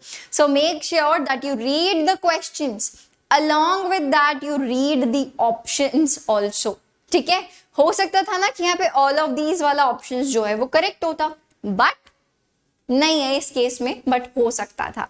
सो please make sure to read the question and to read the options. This is actually the rule number 1. Okay, चलिए आगे बात कर लेते हैं अगले क्वेश्चन के बारे में. The statement, if 0.003 moles of a gas are dissolved in 900 gram of water under a pressure of 1 atm and 0.06 moles will be dissolved under a pressure of 2 atmospheres. वही बात हो रही है ना कि जब प्रेशर कम था तो सॉल्युबिलिटी कम थी, है ना. 900 ग्राम पानी में ही 0.003 मोल्स डिसॉल्व हो रहे थे, बट जब आपने प्रेशर को बढ़ा दिया तो मोल्स जो हैं वो ज्यादा इंक्रीज हो गए. ऐसा किसने कहा था? डाल्टन अंकल ने? नहीं, ऐसा कहा था हेनरी अंकल ने. Graham's law, Raoult's law, Henrys law. So this is option number D, Henry's law. Dalton's law के बारे में मैंने भी बताया कि हम कहाँ पढ़ेंगे. ग्राहम्स लॉ हम देखते हैं जनरली हमारे एटॉमिक स्ट्रक्चर में, तो आप 11th का सेशन अटेंड कर सकते हो अगर आपको ग्राहम्स लॉ में कोई परेशानी है. रॉल्स लॉ अभी हम आगे के सेक्शन में पढ़ने वाले हैं कि रॉल्ट अंकल ने क्या बोला था. जस्ट अभी हम लोग इसके साथ डील करने वाले हैं, ठीक है. Now you know this is the right answer, option number D. आगे बात कर लेते हैं. लिमिटेशंस ऑफ हेनरीज लॉ हम लोग ऑलरेडी डिस्कस कर चुके हैं क्योंकि हमने अभी उस पर बेस्ड क्वेश्चन किया था. नेक्स्ट जो आता है बच्चे, it is the application of Henry's law. So there are plenty of applications, ठीक है. हमारे ब्लड में जो ऑक्सीजन डिसॉल्व है, बायो वाले बच्चे है ना, मैं तो क्या कहूँ, you know it better. So yes, वहां पे भी एक्चुअली हेनरीज लॉ एक मेजर रोल प्ले करता है, ठीक है. देन आप क्या बोल सकते हो, ओके एप्लीकेशन ही है ना ये, राइट. रेस्पिरेशन, जो हम रेस्पिरेशन के प्रोसेस में, रेस्पिरेशन तो मुझे समझाने की जरूरत नहीं है, राइट, वो लक्ष्य सर का पार्ट है. सो यस, रेस्पिरेशन में भी हेनरीज लॉ इंपॉर्टेंट होता है, ठीक है भाई. देन ब्लड स्ट्रीम, ये हमने डिस्कस कर लिया है. स्कूबा डाइविंग में हमारे एक्चुअली हेनरीज लॉ एक मेजर रोल प्ले करता है. क्यों? क्योंकि जब आप बहुत नीचे सी में चले जाते हो तो एक्चुअली प्रेशर बढ़ जाता है और वहां पे हेनरीज लॉ पिक्चर में आता है. बहुत ज्यादा अभी हम डिटेल में नहीं जाएंगे, बट उससे जॉइंट्स नाम की एक प्रॉब्लम हो सकती है and it is actually very severe. Okay, so Henry's law is important. बहुत सबसे जरूरी हमारी कोक, वहां पे हेनरीज लॉ लग रहा है. तो आप ये सारे एप्लीकेशन एक बार जल्दी से देख लो, ठीक है. आपको पता होने चाहिए कि कहाँ कहाँ पे हेनरीज लॉ का इस्तेमाल किया जाता है. आप देख लीजिए जल्दी से, सही. और अभी हम लोग चलने वाले हैं आगे और बात करने वाले हैं vapour pressure of the solution, Raoult's law के बारे में. बहुत इंपॉर्टेंट टॉपिक है और इस पे बेस्ड क्वेश्चंस मल्टीपल टाइम्स पूछे गए हैं. ऑलमोस्ट हर साल यहाँ से एक क्वेश्चन ना आ जाता है, ठीक है. सो please make sure that you do this topic with me and you will be all set, ठीक है. तो चलो शुरू कर लेते हैं यार. सबसे पहले हमें बात करनी है वेपर प्रेशर के बारे में. तो अभी हमने पिछले सेशन में, पिछली वीडियो में बात की थी कि बच्चे जो लिक्विड और गैस है वो आपस में कैसे होना चाहिए, इक्विलिब्रियम में होना चाहिए. अब जो लिक्विड के ऊपर गैस प्रेजेंट है, जो उसके वजह से प्रेशर बन रहा है लिक्विड पे, वो सिंपली क्या है, vapour pressure. Very easy, very simple. यहाँ पे आप देख सकते हो, आपके लिए डिफाइन किया हुआ है मैंने. The pressure exerted by the vapours above the liquid surface in equilibrium with the liquid at a given temperature is called as vapor pressure of the liquid. The vapor pressure of a liquid depends on क्या क्या बच्चे factors हैं. सबसे पहला nature of liquid, फिर आप क्या कह सकते हो, temperature and purity of liquid, ठीक है. जब भी आपका जो लिक्विड है वो प्योर है तो उसका वेपर प्रेशर ना हमेशा ज्यादा होगा, ठीक है, सही है. तो pure liquid always has a vapour pressure greater than its solution. इस बात को आप हमेशा याद रखना जब भी आप कोई स्पेशली अगर आप कोई नॉन वॉलेटाइल सोल्यूट डाल रहे हो तो आपका जो वेपर प्रेशर है वो कम होता है, लोअरिंग ऑफ वेपर प्रेशर। ठीक है, तो प्योर लिक्विड का वेपर प्रेशर हमेशा ज्यादा होता है, इस बात का आपको ध्यान रखना है। देन नेचर ऑफ लिक्विड, जिनके पास वीक इंटरमोलिकुलर फोर्सेस हैं वो लिक्विड्स कैसे होते हैं बच्चे, वॉलेटाइल होते हैं and they have actually greater vapour pressure, है ना, क्योंकि वो बहुत जल्दी जो है वेपराइज हो सकते हैं, right. So they have greater vapor pressure. For example, dimethyl ether has greater vapor pressure than ethyl alcohol. क्यों? क्योंकि वो ज्यादा volatile होता है। ऐसे liquids को आप क्या बोलते हो, volatile liquids बोलते हो। ठीक है, टेम्परेचर के बारे में बात कर लेते हैं। वेपर प्रेशर जो है वो टेम्परेचर के साथ इंक्रीज करता है। You can see here it is given to you. ठीक है जी, जल्दी से आप इसको देख लो ताकि कोई परेशानी ना हो और फिर हम चल सकते हैं आगे रॉल्स लॉ की तरफ। तो इसको ना मैं आपको दो तरीकों से समझाने वाली हूँ सॉरी। पहला कि अगर आपने कोई नॉन वॉलेटाइल सॉल्यूट ऐड किया है या फिर कोई वॉलेटाइल सॉल्यूट ऐड किया है, दोनों ही केसेस हम यहाँ पे डिस्कस करने वाले हैं। तो सबसे पहले देखते हैं रॉल्स लॉ। ठीक है, तो ये क्या कहता है कि यार जब भी ना आप किसी नॉन वॉलेटाइल सब्सटेंस को, ठीक है, जो वॉलेटाइल ना हो, ऐसे सब्सटेंस को किसी लिक्विड में डिसॉल्व करते हो तो जो वेपर प्रेशर है ना वो कम हो जाता है। ठीक है, so the vapour pressure of the liquid और you can say the solution is lowered, कम होता है। वो भी हमने पीछे भी देखा कि प्योर लिक्विड का वेपर प्रेशर हमेशा ज्यादा होता है। मैं एम्फेसाइज कर रही हूं क्योंकि ये बहुत जरूरी है आपको पता होना। ठीक है, तो पार्शियल वेपर प्रेशर, अब देखो सपोज करो, अभी देखो जो ये चीज है, ठीक है, अगर आप बात करो किसी कंपोनेंट ए के बारे में जब वो सॉल्यूशन के अंदर है, ठीक है, तब आप उसके वेपर प्रेशर को क्या बोलोगे, पीए। आप क्या बोलते हो उसको, पीए। ठीक है, एक कंपोनेंट ए की बात हो रही है, आप इस प्रेशर को कैसे डिफाइन करते हो। अब मैम ये पी नॉट ए क्या है बच्चे, इसका वेपर प्रेशर जब ये प्योर लिक्विड था। ठीक है, आप पी नॉट ए कब यूज कर रहे हो, जब ए जो है वो एक प्योर लिक्विड था, उसमें कुछ भी नहीं मिला हुआ था। ठीक है, सही है, जब वो एक प्योर लिक्विड था। और एक्स ए क्या है बच्चे, उसका मोल फ्रैक्शन। ठीक है, that is the mole fraction. तो ये सबसे जरूरी बात है कि आपको पता होना चाहिए कि पीए कब है, जब वो ए कंपोनेंट सॉल्यूशन में है, तब क्या प्रेशर है। पी नॉट ए उस कंपोनेंट ए के वजह से जो प्योर लिक्विड में आपका वेपर प्रेशर था, आप वो यहां बता रहे हो, और उसके कॉरेस्पॉन्डिंग उसका मोल फ्रैक्शन। ठीक है, तो यहां पे आप देख लो, at any given temperature the partial vapor pressure PA of any component of a solution is equal to its mole fraction multiplied by the vapor pressure of this component in the pure state। यहाँ पे आप देख सकते हो in the pure state। ठीक है, आगे बात कर लेते हैं जल्दी से। अब अगर आपके पास कोई वॉलेटाइल सॉल्यूट है, कैसा सॉल्यूट है मैम, वॉलेटाइल सॉल्यूट है, ठीक है, तो देखो क्या होगा, जब आप टोटल प्रेशर की बात कर रहे हो, आपको मैं यहां पे लिख के बताती हूँ, जब आप टोटल प्रेशर की बात कर रहे हो आप इसको क्या बोलोगे कि मैम अगर आपने ना, मतलब दो कंपोनेंट्स है, एक सॉल्वेंट है और एक सॉल्यूट है, अगर दोनों ही वॉलेटाइल हैं, ऐसे केस में आप कैसे यूज करोगे वो रिलेशनशिप जो हमने पीछे देखा। तो आप क्या बोलोगे कि मैम प्रेशर जो है कुछ, सपोज जो सॉल्वेंट ए है उसकी वजह से होगा, और जो दूसरा कंपोनेंट जो हमारा सॉल्यूट है कुछ प्रेशर उसके वजह से होगा। टोटल प्रेशर पीए प्लस पीबी, ए के वजह से जो है प्लस जो बी के वजह से है।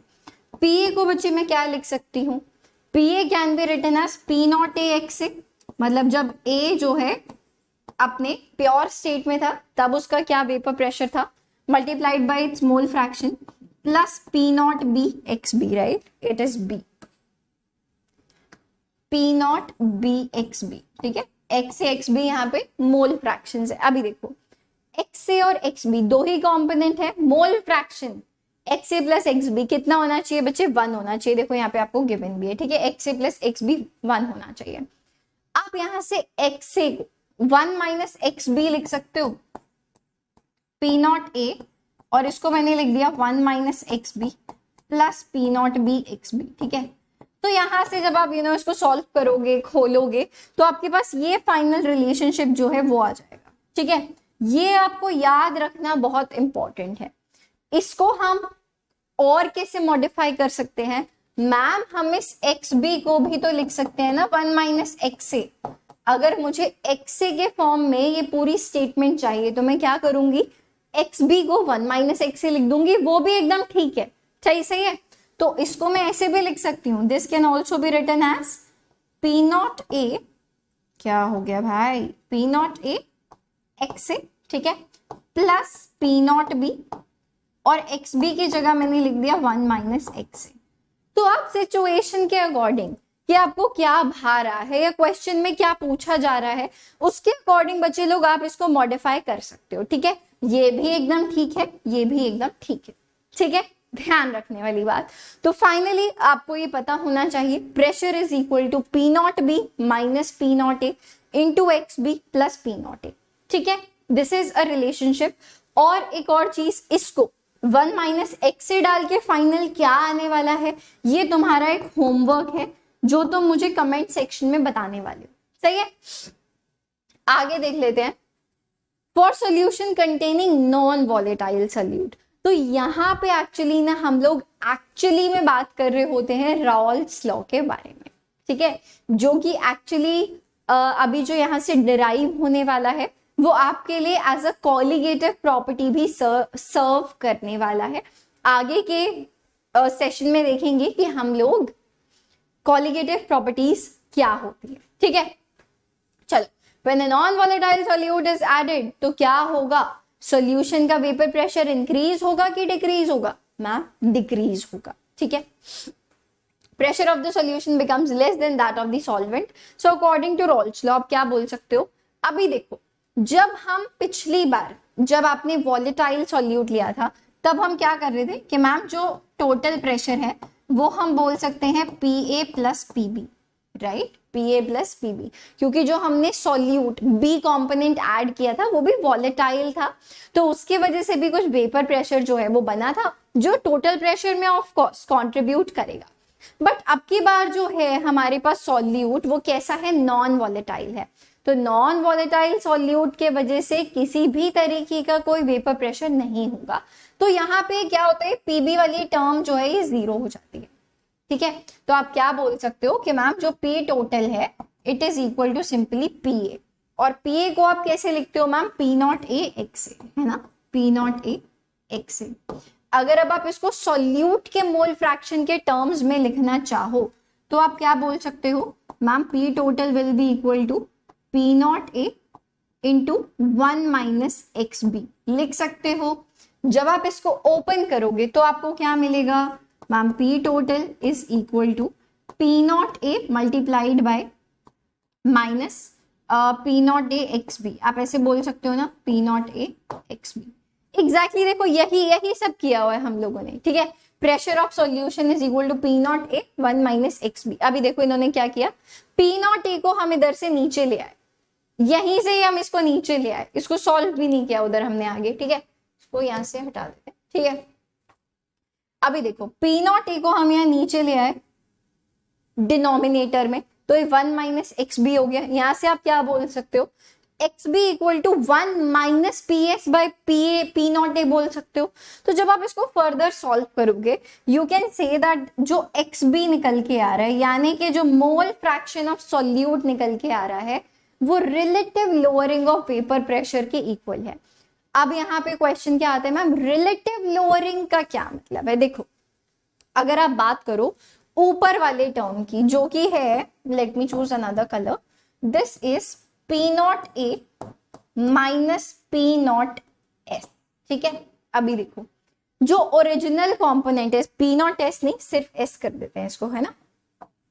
अभी देखो इसका क्या मतलब है, जो पी नॉट ए है आपको पता है कि उसका वेपर प्रेशर ज्यादा है ना, क्योंकि नॉन वॉलेटाइल सॉल्यूट डालने के बाद तो वेपर प्रेशर कम हो जाएगा, है ना। तो ये जो है लोअरिंग ऑफ वेपर प्रेशर है। कितनी लोअरिंग हुई होगी वेपर प्रेशर में मैम? ओरिजिनली P0A था, और जब आपने उसमें नॉन वॉलेटाइल सॉल्यूट डाल दिया उसके बाद प्रेशर ऑफ सॉल्यूशन PS, जिसको हमने PS बोल दिया, ठीक है। So this is actually lowering of vapour pressure. ये क्या है? ये है हमारा लोअरिंग ऑफ वेपर प्रेशर, ठीक है। बट जो हमारा XB यानी कि मोल फ्रैक्शन ऑफ सॉल्यूट जो है बच्चे, वो किसके इक्वल निकल के आया है? P0A minus PS over P0A। तो ये हमने रिलेटिव लोअरिंग P0A के हिसाब से पूरा कितना चेंज आया है ना। तो इस पूरे को हमने क्या नाम दिया? RLVP, relative lowering of vapour pressure. This is your number 1 colligative property, जो भी हम देखेंगे कि क्या होती है। ऑल्दो आपको पता है, आई नो, बट मेरा फर्ज है आपको फिर से चीजें रिवाइज कराना, उन पे बेस्ड PYQs कराना, क्वेश्चंस कराना, so that you will be all comfortable, ठीक है। सो यस, देखो यहाँ पे नीचे भी लिखा हुआ है कि ये लोअरिंग ऑफ वेपर प्रेशर है और ये relative lowering of vapour pressure है। आप फटाफट से इसको देख लीजिए, ये बहुत इंपॉर्टेंट है। This is very important, okay, please see this. आगे चलते हैं। Okay, questions. According to Raoult's law, the relative lowering of vapor pressure for a solution is equal to mole fraction of solute, mole fraction of solvent, moles of solute या moles of solvent। तो अभी हमने देखा बच्चे, let me change the color। अभी हमने क्या देखा कि मैम जो relative lowering of vapour pressure निकल के आया, which was P0A minus PS over P0A is equal to XB। X से आप क्या डिनोट करते हो? मोल फ्रैक्शन, और किसका? सॉल्यूट का। यहाँ पे बच्चे हमेशा याद रखना, पीछे भी आप बेशक कहीं पे लिख लो कि जो A है वो सॉल्वेंट को यहाँ पे शो कर रहा है, और जो B है वो यहाँ पे सॉल्यूट को शो कर रहा है, ठीक है। चल आगे देख लेते हैं हम कहाँ थे। तो यहाँ पे क्या है बच्चे? This is simply mole fraction of solute. आप क्या बोल सकते हो? This is mole fraction of solute. ये तो याद रखने वाली बात है, सही। तो you can say Raoult's law के according relative lowering of vapour pressure किसके इक्वल होता है? मोल फ्रैक्शन ऑफ सॉल्यूट, ठीक है, mole fraction of solute. Option number A, and this is actually a PYQ of NEET exam. किसी year में ये आपसे प्रीवियस ईयर क्वेश्चन ना पूछा जा चुका है ये क्वेश्चन, ठीक है। सिंपली कॉन्सेप्ट बेस्ड आप देख सकते हो, ठीक है। आगे देख लेते हैं next question. The correct option for the value of vapour pressure of a solution at 45 degree Celsius with benzene to octane, okay, in the molar ratio 3:2। Molar ratio दी हुई है 3:2, ठीक है, बेंजीन और ऑक्टेन की। At 45 degree Celsius vapour pressure of pure benzene is इतना, octane का इतना। अज्यूम आइडियल गैस, ठीक है। हमें निकालना क्या है? Vapour pressure of the solution, ये हमें निकालना है, vapour pressure of the solution. NEET 2021 का क्वेश्चन है, और कुछ नहीं होना, सिर्फ रॉल्स लॉ का फॉर्मूला लगना है और सॉल्व होना है, कुछ नहीं होना, कोई ट्वीक नहीं किया उसने क्वेश्चन, बस सिंपली कॉन्सेप्ट पे बेस्ड क्वेश्चन है, ओके। तो चलो यार देख लेते हैं, आप क्या बोलोगे? प्रेशर ऑफ सॉल्यूशन क्या होगा मैम? बेंजीन और ऑक्टेन, तो आप क्या बोलोगे? PB बेंजीन के वजह से जो है वेपर प्रेशर, और जो ऑक्टेन के वजह से है, ये आप बोलोगे। आप इसको फर्दर क्या बोल सकते हो ma'am? This will be P0B XB plus P0 of octane plus mole fractions of octane. Mole fraction ma'am कैसे निकालेंगे? देखो P0B की वैल्यू गिवन है, कहाँ है? P0B बेंजीन की ये रही, ऑक्टेन की ये रही, ठीक है। तो आप क्या बोलोगे? 280। मोल फ्रैक्शन की अगर बात करें बेटा, mole fraction, molar ratio already given है, तो इसका मोल फ्रैक्शन कितना आ जाएगा? 3 मोल्स अगर बेंजीन के हैं divided by total number of moles, 3 + 2 5, इससे मल्टीप्लाई हो जाएगा, plus P not of octane कितना है बच्चे 420 इंटू 2/5, राइट, इसका मोल फ्रैक्शन। बस इसको सॉल्व कर लो and you will get the answer. यहाँ पे आपको एक प्रॉपर एक्सप्लेनेशन गिवन है, एग्जैक्टली देखो जो हमने करा है वही यहाँ पे लिखा हुआ है। तो it comes out to be 336 mm of Hg। जब आप इसको सॉल्व करोगे पूरा पूरा कट जाएगा, 168 कितना आ गया 336 मिलीमीटर ऑफ मर्करी। सही बात है, कोई परेशानी इसमें नहीं होनी चाहिए, देख लो बच्चे लोग इसको, ठीक है। चलिए आगे बढ़ते हैं।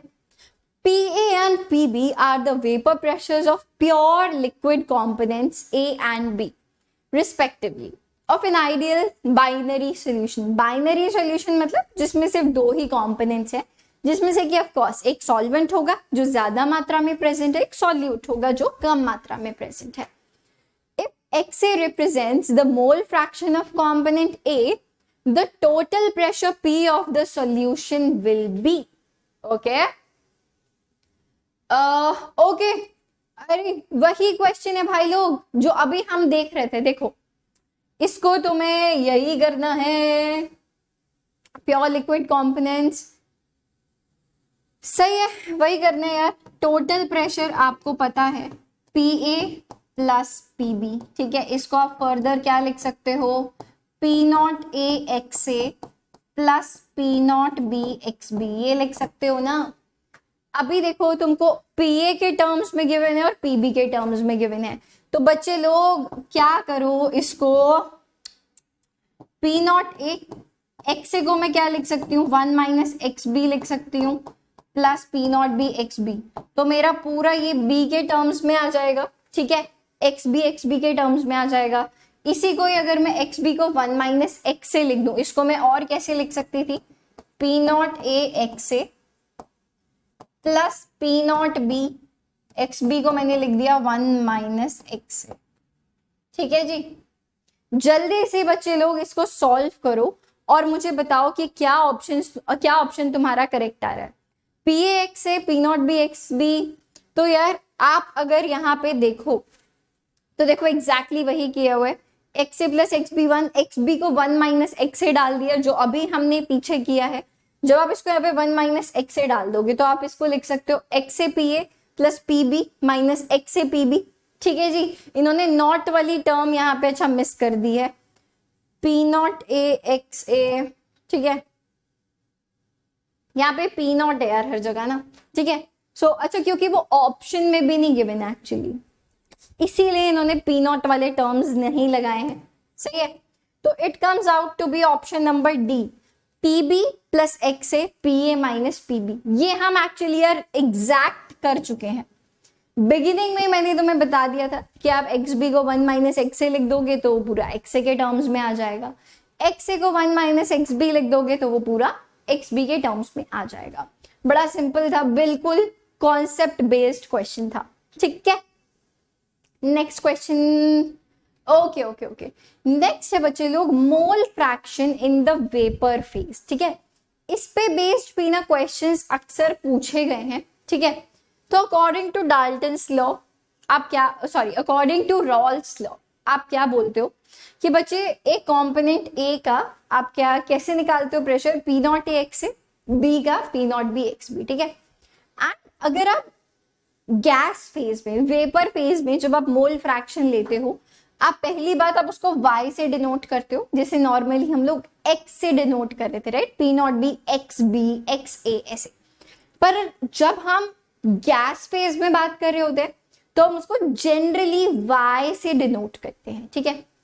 तो अगर आप गैसियस फेज में, डाल्टन्स लॉ यहीं पे आ गया, अगर इसकी बात करो तो आप कैसे लिख सकते हो बच्चे, pressure of A total pressure multiplied by its mole fraction. अभी हम कहाँ पे बात कर रहे हैं, गैस फेज में बात कर रहे हैं। PB सिमिलरली कैसे लिख सकते हैं, total pressure multiplied by its mole fraction, right. अभी देखो ये भी PA को डिनोट करता है, ये भी PA को डिनोट कर रहा है, तो यानी कि मैं कह सकती हूँ ना मैम ये तो इक्वल होने चाहिए, फिर बिल्कुल होने चाहिए यार। तो मैं यहां से बच्चे क्या बोल सकती हूँ, मैं बोल सकती हूँ कि ma'am P not A X A जो है it should be equal to P T Y A, P T Y A, ठीक है। तो यहां से आप वाई ए निकाल सकते हो ना बच्चे बड़े आराम से। मैं बोलूंगी कि बच्चे यहां से वाई ए कितना निकल के आ गया, P not A X A divided by P total, या फिर मैं इस पी नॉट ए एक्स ए को सिंपली पी ए भी लिख सकती हूँ ना। तो pressure of A in the solution, ठीक है, प्रेशर ऑफ ए, इसको दोबारा लिख लेते हैं। So yes this is P A by P T भी मैं इसको बोल सकती हूँ। तो कितना निकल के आ गया, जो हमारा मोल फ्रैक्शन इन गैस फेज है, या तो आप बोल सकते हो उसको P not A X A by P T, या फिर simply P A by P T, ठीक है। सिमिलरली अगर आप इसको देखो तो आप यहां से क्या बोल सकते हो, आप बोल सकते हो कि ma'am P naught B x B जो है ये इक्वल है, तो यहां से मैं दोनों पीबी को इक्वल रख रही हूं। तो यहां पे मैं क्या बोल सकती हूँ, ma'am P naught B x B is equal to P T Y B, right, P T Y B. तो यहां से वाई बी की वैल्यू कितनी आ गई, दिस इज एग्जैक्टली सेम वही हम कर रहे हैं बस दूसरे कॉम्पोनेंट के लिए, P naught B x B by P T, या फिर मैं इसको बोल सकती हूँ P B by P T, ठीक है। तो आप ऐसे निकालते हो mole fraction in the gas phase. Very simple, very easy, you can see. और आपको यार ये पता होना चाहिए, जरूरी है, इस पे बेस्ड क्वेश्चंस भी आपसे ना एक्चुअली पूछे जा चुके हैं। यार ये अच्छा नहीं लग रहा ना, इसको हटा देते हैं, ठीक है भाई। इस पे बेस्ड क्वेश्चंस एक्चुअली आपसे पूछे जा चुके हैं, तो देख लेते हैं इस पे based I believe question. A solution has a 1:4 mole ratio of pentane to hexane, okay? The vapor pressure of the pure hydrocarbons at 20 degrees Celsius is 440 mm of Hg for pentane and 120 mm of Hg for hexane. The mole fraction of pentane in the vapor phase would be, तो देखो हमें यहाँ पे pentane का vapour phase में mole fraction निकालना है। Simply जो अभी हमने कॉन्सेप्ट किया ना उस पे बेस्ड है और कुछ नहीं है। अभी देखो यार, हमको अगर y ऑफ पेंटेन निकालना है तो आप क्या बोलोगे, यू कैन से PP by PT, right, PP by PT. आपको इन दोनों चीजों की जरूरत है। पीपी बोले तो P not P X P divided by P total. अभी देखो पी नॉट पी की वैल्यू क्या आपको गिवन है, पेंटेन का बच्चे वेपर फेज में 440 mm ऑफ Hg, तो आप बोल सकते हो ऊपर क्या आएगा 440 multiplied by its mole fraction x वाला नॉर्मल वाला, तो बच्चे कितना आएगा, मोलर रेशियो आपको गिवन है 1/5 आ जाएगा। एक मोल अगर पेंटेन का है divided by total number of moles यानी कि 1/5, ठीक है। तो ये हो गया आपका ऊपर वाली वैल्यू, ठीक है। नीचे की बात कर लेते हैं, नीचे भी एग्जैक्टली यही आने वाला है। पी टोटल आप क्या बोलोगे बच्चे, पी टोटल को आप लिख सकते हो P not P X P, मतलब पेंटेन की यहाँ पे हम बात कर रहे हैं इसीलिए बच्चे लोग पी लिख रहे हो, ठीक है। P not P X P plus P not O क्या था hexane, P not H X H, ठीक है, P not H X H. ऐसे कर दो इसको, सारे वैल्यूज यार आपको गिवन है, ये एग्जैक्टली यही हो जाएगा 440 इंटू 1/5, नीचे आ जाएगा 440 into 1/5 plus P not H, hexane का कितना है बच्चे लोग 120 फॉर हेक्सेन, 120 इंटू इसका मोल फ्रैक्शन बच्चे लोग हेक्सेन का कितना है 1:4 मोलर रेशियो है, तो आप इसको बोलोगे 4/5, ठीक है। जब आप इसको सॉल्व कर लोगे you will simply get the answer. बड़ी सिंपल सी कैलकुलेशन है, मेरा मुद्दा है आपको समझाना, सॉल्व करना आपका काम। अच्छा एक और चीज, 12th क्लास के बच्चे ने मेरे आगे क्या किया, इसको और इसको काट दिया। Please don't do such kind of silly mistakes in your exam. ये बीच में ना प्लस का साइन है, ठीक है, तो पहले पूरा बच्चे लोग सॉल्व होगा, फिर न्यूमरेटर डिनोमिनेटर के अकॉर्डिंगली सॉल्व होगा। ऐसी गलतियां मत करना, ये गलतियां ना सबसे ज्यादा दुख देती हैं। पूरा क्वेश्चन अगर नहीं आता हो ना, कोई परेशानी नहीं, यार आता ही नहीं था ना, किसी बात का दुख नहीं है, बट जो ये आते हुए क्वेश्चन ऐसे गलत होते हैं ना, इनका दुख जो है ना अलग लेवल का होता है।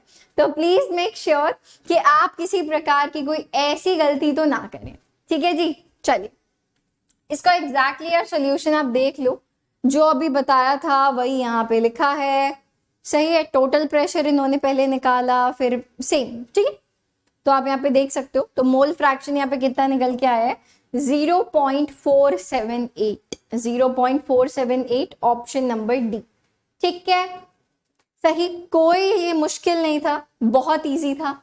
Now comes limitations of Rawls law, just give me a moment. Yes, now comes limitations of Rawls law, कि अब ये लॉ भी हर जगह वैलिड नहीं होता, कोई सिचुएशन, कोई चीजें ऐसी हैं जहां पे वैलिड नहीं होता। जैसे कि ये सिर्फ और सिर्फ बहुत जो डाइल्यूट सॉल्यूशंस है ना, उनके लिए वैलिड होता है। Raoult's law is actually valid. It is only applicable to very dilute solutions. ठीक है। Next, Raoult's law is not applicable to solutes which dissociate or associate in the particular solution. अभी देखो इसका क्या मतलब है। इसका ये मतलब है कि अगर आपने पानी में नमक मिला दिया, NaCl मिला दिया, तो वहां पे ना एक्चुअली रॉल्स लॉ जो है वो एप्लीकेबल नहीं है। क्यों? क्योंकि यार आप जैसे ही NaCl को वाटर में डालते हो, वो आयंस में डिसोसिएट हो जाता है ना, वो यहाँ पे क्या बना देगा, Na पॉजिटिव Cl नेगेटिव बना देगा। ऐसे ही कर लेते हैं इसको, Na पॉजिटिव Cl नेगेटिव बना देगा। तो ऐसे केसेस में जहां पे ये डिसोसिएट हो जाता है, वहां पे रॉल्स लॉ काम नहीं करता। आप देखोगे कि यार ये एक्चुअली डिपेंड करता है नंबर ऑफ पार्टिकल्स पे। अगर मैं आपको समझाने की अभी कोशिश करूं तो क्या सीन है, NaCl यहाँ पे अभी एक ही पार्टिकल है, पूरा एक, जब आपने उसको डिसॉल्व कर दिया तो यहाँ पे नंबर ऑफ पार्टिकल्स बढ़ गए, 2 हो गए। तो यहाँ पे एक्चुअली क्या हुआ है, इसकी वजह से प्रॉपर्टी में ना चेंजेस आ जाते हैं। तो इसीलिए रॉल्स लॉ जो है वो एप्लीकेबल नहीं होता जब आप बात करते हो किसके बारे में, किसी भी ऐसे सॉल्यूट के बारे में जो कि एसोसिएट या फिर डिसोसिएट हो जाता है। आप एक बार देख लो बच्चे लोग स्क्रीन पे क्या लिखा है, ओके। तो मुझे लगता है कि आपने देख लिया है और रॉल्स लॉ यहाँ पे फिनिश होता है। इसके बाद हम लोग शुरू करने वाले हैं ideal and non ideal solutions, ठीक है, रॉल्स लॉ से नेक्स्ट टॉपिक, ये भी आपके लिए बहुत जरूरी है। So stay tuned and I can just wish you all the best. I am here with you. We all are here with you. If you have any doubts, any queries, you can reach out to us. Till then, bye bye and all the best.